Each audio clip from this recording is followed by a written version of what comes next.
मेरे पिताजी मिठाई दुकान चलाते थे और हम लोग बाघमारा से यहाँ आकर 16 साल से थोड़ा थोड़ा परिश्रम करके लोगों का सहयोग लेके और हम लोग आज कैंसर हॉस्पिटल और इस हॉस्पिटल के माध्यम से कई जिंदगियां बचा रहे हैं। सुपर स्पेशलिटी के क्षेत्र में खासकर क्रिटिकल केयर और सुपर स्पेशलिटी के क्षेत्र में जैसे कार्डियक सर्जरी झारखंड में रांची के बाद सिर्फ धनबाद में उपलब्ध है।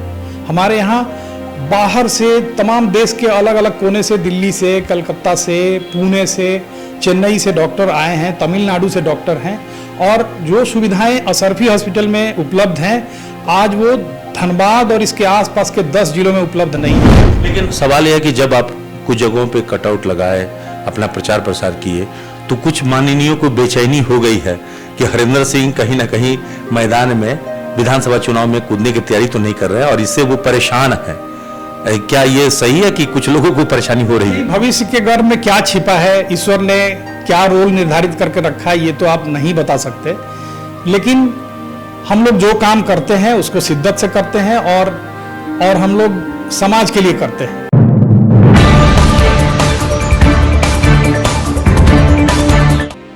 नमस्कार, मैं हूं कुंवर अभिषेक सिंह, हाजिर हूं आपके बीच एक खास शख्सियत से चर्चा करने के लिए। कोयलांचल धनबाद में वैसे तो कई शख्सियत हैं जो किसी न किसी रूप में जाने जाते हैं, लेकिन आज जिसकी हम चर्चा करने जा रहे हैं उनकी पहचान कोयलांचल धनबाद में स्वास्थ्य के क्षेत्र में और शिक्षा क्षेत्र में एक बड़ा नाम है। यूं कहिए कि धनबाद में जब निजी क्षेत्र में किसी ने स्वास्थ्य के क्षेत्र में कोई बड़ा काम नहीं किया था तब उन्होंने हाथ आजमाया और उससे भी बड़ी बात कि इन्होंने अपने खुद की मेहनत से धनबाद में स्वास्थ्य के लिए असरफी हॉस्पिटल, जो धनबाद में अगर किसी भी मरीज को कहीं पे भी इलाज की जरूरत होती है तो पहला नाम SNMMCH के बाद असरफी का ही याद आता है। शिक्षा के क्षेत्र में भी इन्होंने बहुत कुछ काम किया है और समाज सेवा के क्षेत्र में जो कोई भी अगर किसी भी तरह की मदद की जरूरत पड़ती है तो वो मदद के लिए आगे आते हैं। चलिए जैसा हम सीधे उनसे ही बातचीत करते हैं। हम बात कर रहे हैं हरेंद्र सिंह जी की। हरेंद्र जी, पहले तो आपको न्यूज एनपी में स्वागत है आपका। पहली तो यह है कि आपने स्वास्थ्य के क्षेत्र में, शिक्षा के क्षेत्र में बहुत कुछ काम किया है। लोग ये जानना चाहेगा कि इसके अलावा भी बहुत सारा दायरा है, तो थोड़ा उसमें भी हाथ आजमाइए। धीरे धीरे जब आप स्वास्थ्य के क्षेत्र में हम लोग काम कर रहे हैं और अभी हाल ही में हम लोगों ने कैंसर हॉस्पिटल की स्थापना की है और हम लोगों का प्रयास है कि हम लोग इस समाज में ज़्यादा इम्पैक्टफुल बने और हम लोग जो सुविधा लोगों को पहुंचा रहे हैं उन सुविधाओं में प्रतिदिन कुछ ना कुछ इजाफा हो। आज के डेट में हम लोग यहाँ जो सबसे बड़ी समस्या फेस कर रहे हैं कि हमारे पास इतनी उम्दा मशीनें लगी हुई हैं, अमेरिका से इंपोर्ट की हुई मशीनें लगी हुई हैं और एक दिन में 20 बार बिजली जाती है और हम लोग कुछ नहीं कर पाते। तो हमें लगता है कि इस समाज में बहुत कुछ किए जाने की आवश्यकता है और इस समाज को बहुत कुछ देने की आवश्यकता है। हम लोग, मेरे पिताजी मिठाई दुकान चलाते थे और हम लोग बाघमारा से यहाँ आकर 16 साल से थोड़ा थोड़ा परिश्रम करके लोगों का सहयोग लेके और हम लोग आज कैंसर हॉस्पिटल और इस हॉस्पिटल के माध्यम से कई जिंदगियां बचा रहे हैं। असरफी कब खोले थे?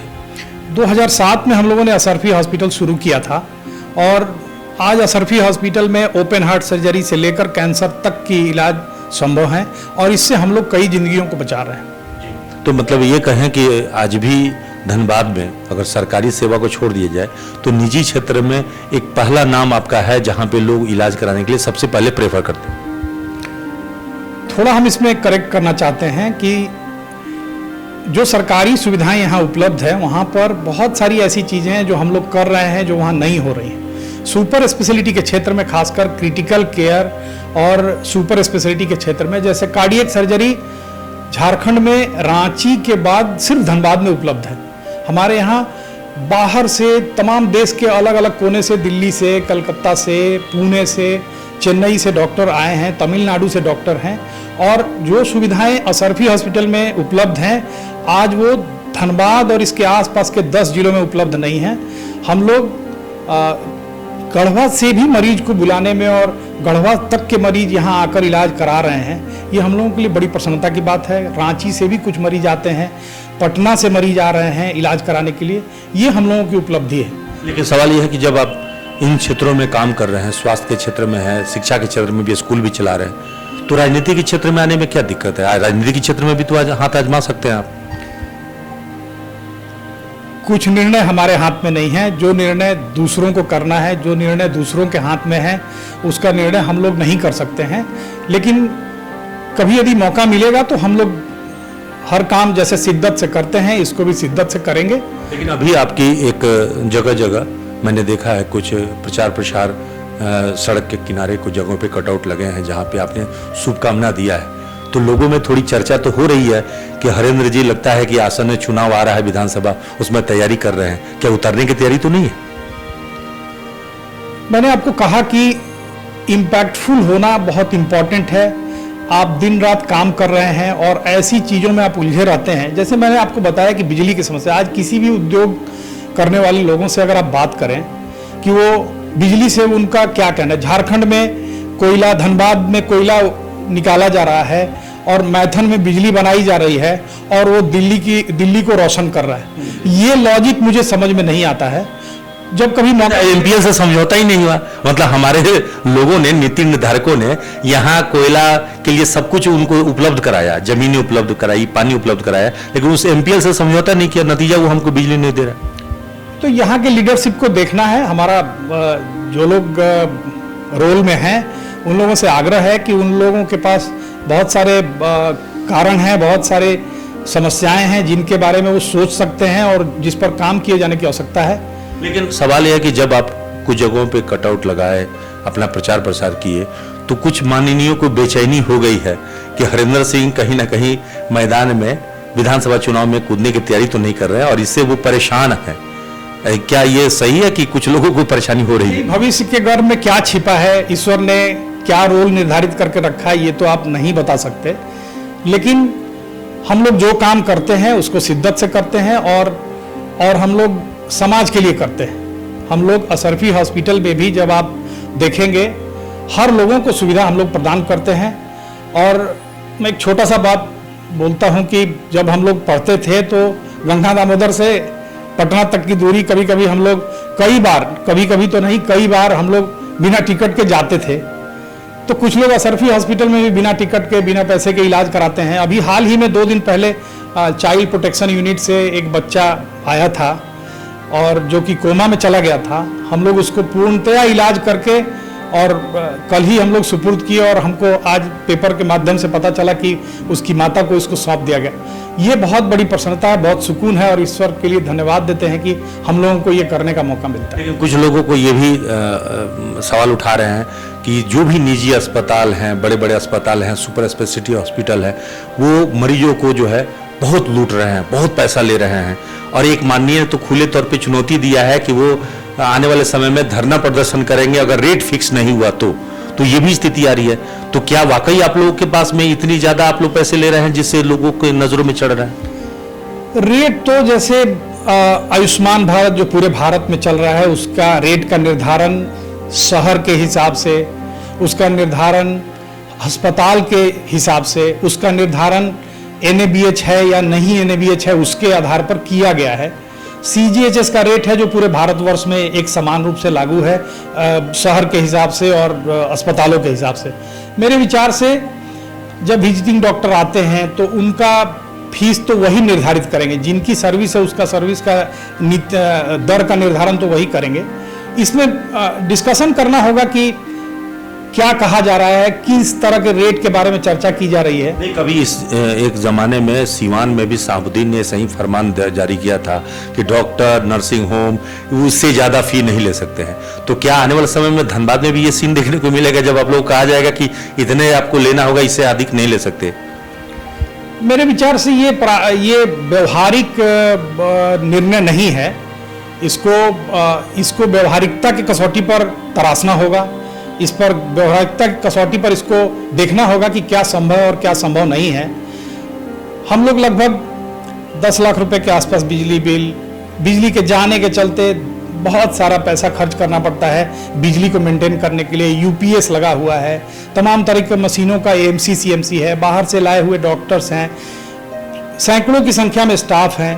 तो सभी लोगों को लगभग 700 लोगों का प्रत्यक्ष रूप से हम लोग यहाँ पर जॉब है, तो बहुत सारी फैमिली डिपेंडेंट है, कोई भी हल्की बात नहीं होनी चाहिए। हमको लगता है कि इस बारे एक माननीय घोषणा किया कि 12 तारीख के बाद वो धरना प्रदर्शन करने वाले हैं। कोई उनको हम लोगों को सुनने का मौका मिलेगा, हम लोग जानना जरूर चाहेंगे कि आखिर कहाँ पर क्या गड़बड़ी है, उनका विजन क्या, वो क्या सोच रहे हैं। हाँ, मतलब चर्चा होनी चाहिए, हम लोग को तो कोई दिक्कत नहीं है। अगर कोई समस्या है तो उसकी चर्चा होनी चाहिए। खुले बहस के लिए आप भी आमंत्रित कर। बिल्कुल, बहस का नहीं है, हम लोगों को क्रॉस द टेबल बैठ के ये बात करना चाहिए था कि परेशानी क्या है, समस्या क्या है, और समस्याओं का निराकरण निकलता है डिस्कशन से। समस्याओं का निराकरण तो हम लोग बातचीत करके निकाल। हर समस्या का समाधान राजनीतिक टेबल पे भी हो सकते हैं, सामाजिक टेबल पे भी हो सकते हैं, किसी स्तर पे हो। निश्चित रूप से डिस्कशन के अलावे तो डायलॉग इसके अलावे तो कोई आपके पास उपाय नहीं है। सब समाज में तो हम लोग रहते हैं और इसको सिर्फ डायलॉग से ही नियंत्रित किया और डायलॉग से ही सॉल्व किया जा सकता है। अगर मान लीजिए कि राजनीति में आपको उतरने की इच्छा हो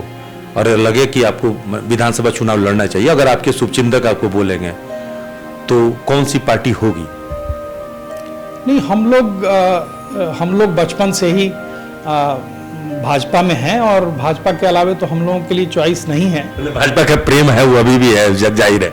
नहीं, इसमें तो कोई डाउट नहीं है और हम लोग ये छुपाने वाली भी बात नहीं है। आदमी का पॉलिटिकल इंक्लिनेशन तो सबको पता रहता है और सबको खुल के ही रहना चाहिए, इसमें तो कोई डाउट नहीं है। इसमें तो प्रयास भाजपा से टिकट के लिए करिए, आप क्यों नहीं प्रयास कर रहे हैं? आपको भी हक है, आप समाज सेवा के क्षेत्र में काम कर रहे हैं। मैटर एक्सेप्टेबिलिटी का होता है, मैटर बड़े बुजुर्गों के आशीर्वाद का होता है, मैटर लोगों के मित्र बंधुओं के सजेशन का होता है। समय आएगा तो हम लोग निश्चित रूप से इस बारे में प्रोग्रेस करेंगे। तो आप उसकी चिंता तो नहीं कर रहे हैं जो आपके आने से घबराए हुए हैं या उनके मन में खलबली मची हुई है? नहीं, ये तो हम लोग इसको तो नहीं मान सकते हैं कि कोई, हम लोग तो राजनीति में नहीं हैं और हमारे आने और नहीं आने से किसी को कोई फर्क नहीं पड़ता है। जो रहे अच्छा से रहे, जो रहे वो नीतियों का निर्धारण अच्छा करे, जो रहे वो समाज को देखे, जो रहे वो ऐसी व्यवस्था बनाए जिसमें सामान्य वर्ग को कोई कष्ट ना हो। लेकिन धनबाद को आज भी जो जरूरत है, 3-4 चीज जो है मूलभूत, उसमें लोगों को पानी, बिजली, सड़क के अलावा एयरपोर्ट इस वक्त में बहुत जरूरत है, फ्लाईओवर बहुत जरूरत है। ये छोटा छोटा काम अगर हो जाए तो धनबाद के लोगों को निजात। मेरे हिसाब से एयरपोर्ट से ज्यादा जरूरी है बिजली का 24 घंटे मिलना। मेरे हिसाब से ज्यादा जरूरी है कि जो जाम लग रहा है फ्लाईओवर के चलते उस पर काम हो। मुद्दों की प्राथमिकता तय करना ये सबसे इंपॉर्टेंट है। मुद्दों की प्राथमिकता अगर आप तय ठीक से नहीं कर पाते हैं तो ये बहुत बड़ी समस्या है। तो आप यही मानते हैं कि उद्योग भी नहीं लग पा रहा है, बाहर से उद्योगपति नहीं आ रहे हैं? निश्चित रूप से उद्योगपति, एयरपोर्ट के कारण उद्योगपति नहीं आ रहे हैं, ये बात सही नहीं है। बिजली के कारण उद्योगपतियों को समस्या है, ये बात सही है।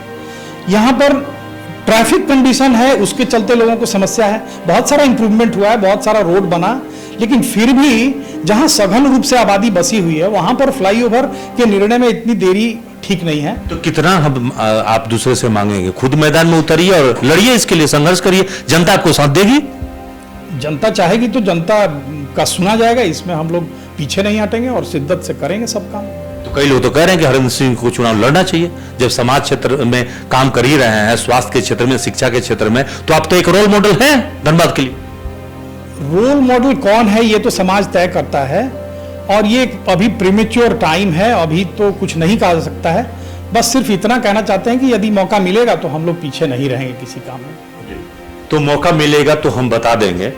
ये कहीं ना कहीं हरिंदर सिंह का ये टैग लाइन, मतलब सीधे तौर पर कहें कि जनता का आशीर्वाद लेने से पहले जनता के बीच में चर्चा क्या है और आने से पहले ये देख लेना चाहते हैं, खुद को मापना चाहते हैं, खुद को तौलना चाहते हैं। क्योंकि हरिंदर सिंह जिस नाम के लिए जाने जाते हैं, मैंने पहले ही बताया कि समाज सेवा के क्षेत्र में, शिक्षा और स्वास्थ्य के क्षेत्र में एक बड़ा नाम और पहचान है, और इसीलिए वो चाहते हैं कि जब धनबाद के चुनावी मैदान में अगर कूदे, मौका मिले, तो कम से कम जनता का भी बेपनाह प्यार मिले, और इसीलिए वो सब कुछ जान समझ कर करना चाहते हैं। रही बात पार्टी की, तो पहले ही बता दिए हैं कि भाजपा से उनका प्रेम पहले से जग जाहिर है। अगर पार्टी उनको मौका दे तो बात अलग होगी। अब देखना है कि चुनाव करीब आता है तो उनका फैसला क्या होता है। सहयोगी सोनू के साथ कुंवर अभिषेक सिंह, न्यूज़ एनपी, धनबाद।